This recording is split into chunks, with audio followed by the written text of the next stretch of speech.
घर में अजीब सी खामोशी थी। ऐसी खामोशी जो कानों में चुभने लगती है। लाइट जल रही थी, लेकिन कमरे का हर कोना फिर भी अंधेरे में डूबा हुआ लग रहा था। मैं बिस्तर पर बैठा था जब अचानक मोबाइल स्क्रीन अपने आप जल उठी।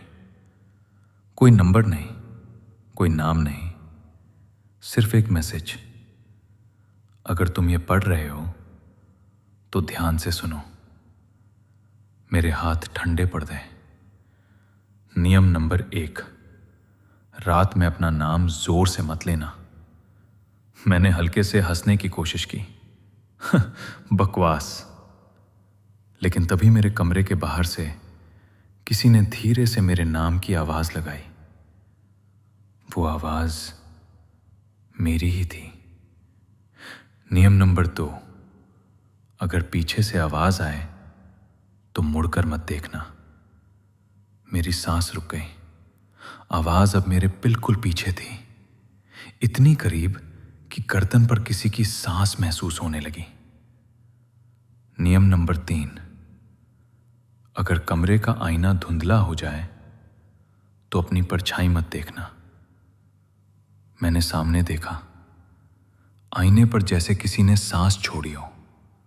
धुंध फैलने लगी और उस धुंध में मेरी परछाई खड़ी थी, लेकिन वो मुस्कुरा रही थी, मैं नहीं।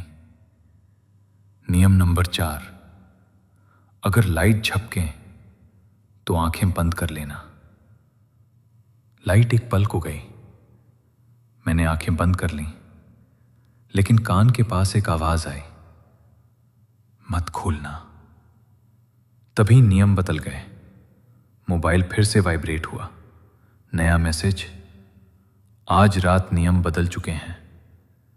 मेरी धड़कन तेज हो गई। अगली लाइन, अब जो डरेगा वही पहले चुना जाएगा। कमरे में कदमों की आवाज गूंजने लगी। 1, 2, 3।